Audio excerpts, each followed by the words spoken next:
खबरों के सिलसिले को आगे बढ़ाते हुए बात करेंगे तानल्यावाला में होने वाले तरक्याती कामों में मुबैना नाकिस और गैर मेयारी मटीरियल के इस्तेमाल के हवाले से, जहां पुल पीरा से जामरा तक करोड़ों रुपए की लागत से बनने वाली कारपेट सड़क की तैयारी में खाके की जगह मट्टी और सोलंग पर अव्वल ईंट की बजाय सोम ईंट के साथ भी मट्टी का इस्तेमाल।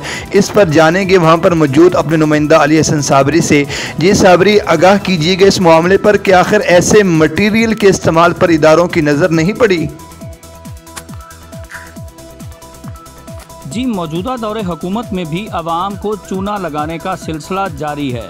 पहले तो मौजूदा हुकूमत तरक्याती काम करवा नहीं रही थी, मगर जूं ही कुफ्र टूटा खुदा खुदा करके तो ठेकेदारों ने भी माल बनाना शुरू कर दिया।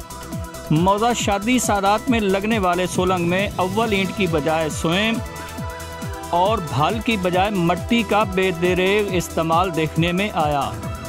दूसरी तरफ पुल पीरा से झामरा तक कारपेट सड़क की तैयारी में भी पहले से मौजूद सड़क पर की जा रही है, जिससे लाखों रुपए का टीका तो लगेगा ही। दूसरी तरफ गैर मेयारी और नाकिस मटीरियल के इस्तेमाल की वजह से रोड भी ज़्यादा देर नहीं चल पाएगा, जिससे गुर्बत और महंगाई की चक्की में पिसती आवाम के टैक्स के पैसे देखते ही देखते मुबैना करप्शन की नज़र हो जाएंगे। इन दोनों कामों के ठेकेदार उमर दराज माऊ है, जिन्होंने रहमे शाह से जल्ला चौक तक सड़क की मुरम्मत की थी, जो थोड़े ही अरसे में टूट फूट का शिकार हो गई। इसके अलावा गढ़ दफ्तर मोड़ से वटू चौक तक कारपेट सड़क में भी मौसूफ ने ठेकेदार राना मुनव्वर को अपने कीमती मशवरों से मुस्तफीद फरमाया था, और वो भी कारपेट रोड कुछ ही अरसा बाद जगह जगह से टूट फूट का शिकार हो गया।